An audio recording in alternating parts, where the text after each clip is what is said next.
1-7. They told me it was my lungs this time, weak, brittle, exhausted from years of pretending they were fine.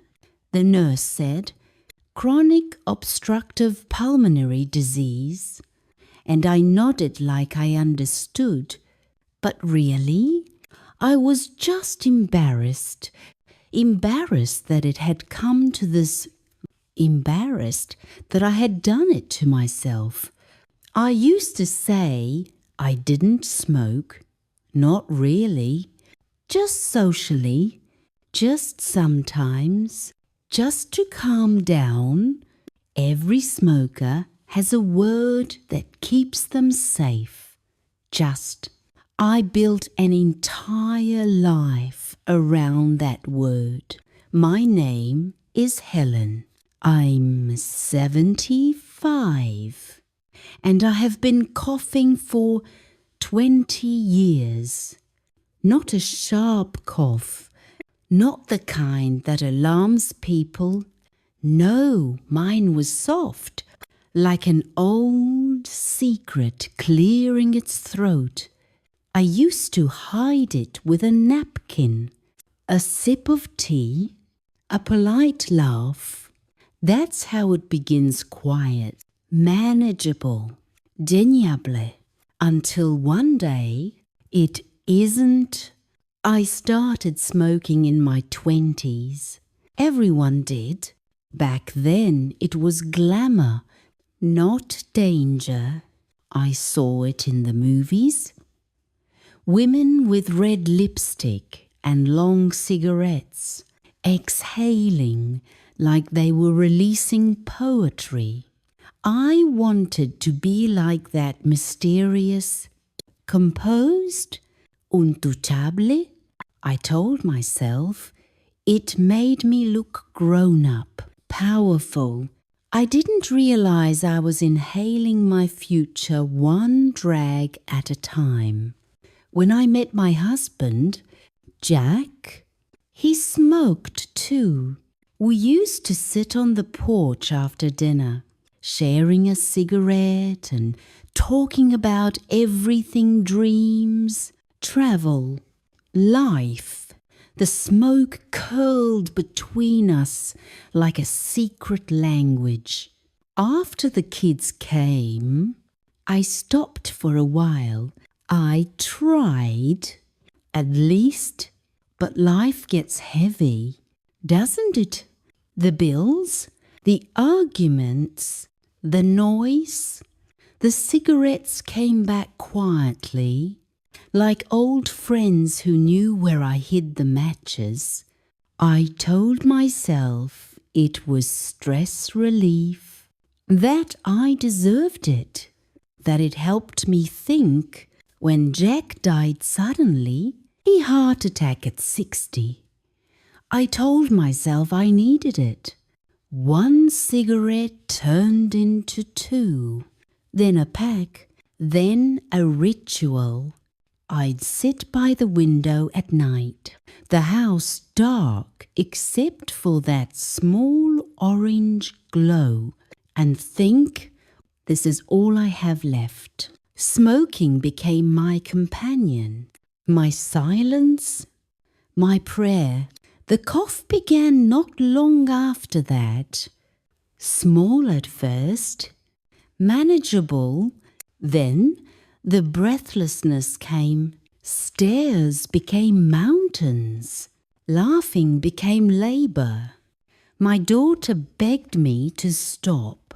She'd throw away my packs, hide the lighters. I'd find new ones. You don't understand, I'd tell her. It's not about the cigarettes. And it wasn't. It was about control, about holding on to something when everything else had slipped away. The day I was diagnosed, I remember staring at the X-ray, a storm cloud where my lungs should have been. The doctor talked about lung function and oxygen levels, but all I could see was the greyness swallowing the light. He said I'd need to quit immediately. I said I would. I meant it, too. But addiction doesn't live in logic. It lives in the spaces between grief and routine. I quit 100 times. I started 101. When the oxygen tank arrived, I cried, not from fear, but from humiliation. That clear plastic tube across my face felt like a confession to my daughter, to my body, to everyone who'd ever said, "You should stop." Every breath became a reminder that I had failed to listen, that I had traded decades of life for moments of relief. But here's the thing they don't tell you. Smokers don't light up because they want to die. They light up because they don't know how to live without the small pause between inhale and exhale, that fragile illusion of control. It's not just the nicotine, it's the ritual, the comfort, the silence that comes with it. For me, smoking was a way of holding my grief. Every puff was a way of saying, I remember him. I'm still here. Now, every breath I take is loud mechanical, assisted, shallow. The nurses check the tubes, adjust the machine, tell me to rest. I smile and thank them. They don't know how strange it feels to be grateful for breath, how strange it is to live long enough to hear your own lungs wheeze like tired animals. I used to take air for granted. Now, every inhale feels like a miracle I don't deserve. My daughter comes every day. She brings flowers, arranges them on the table by the window where I used to smoke. Sometimes she opens the window to let in fresh air, and I swear I can still smell the ghosts of 1,000 cigarettes. She doesn't say it, but I know she's angry. Angry that I chose the smoke over her. Over the years, we could have had. I don't blame her. I'm angry too, but anger feels like a waste now. What's the point of hating the thing that already killed you?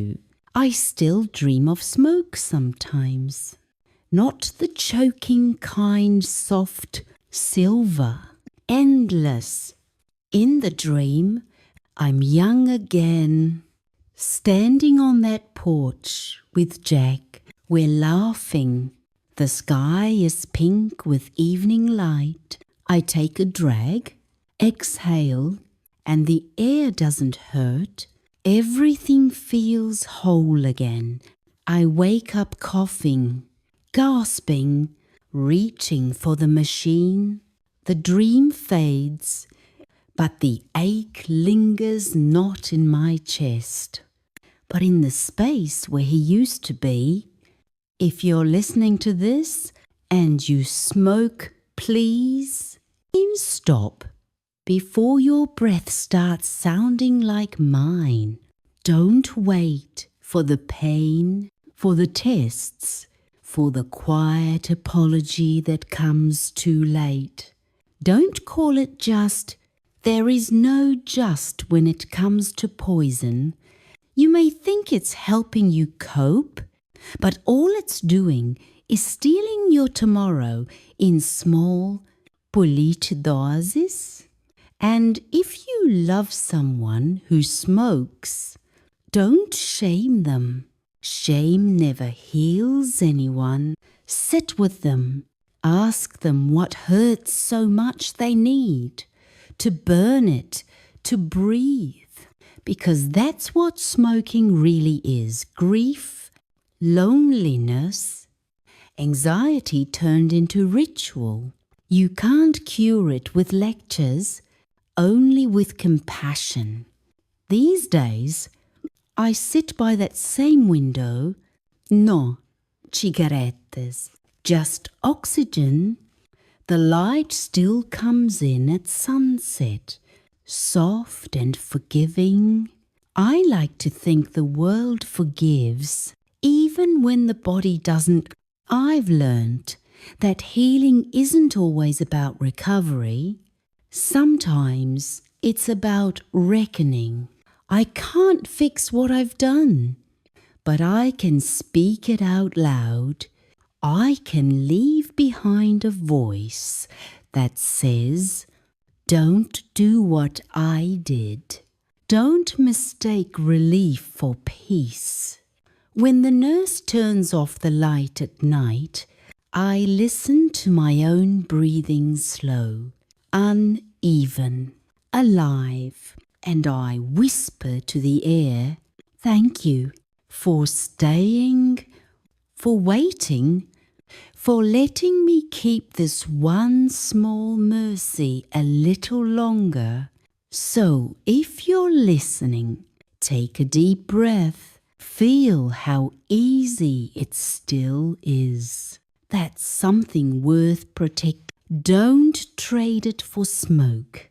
Don't wait for the sound of machines to remind you what living should feel like. Because breath real, clean breath is the one thing you'll never truly appreciate until you have to borrow it.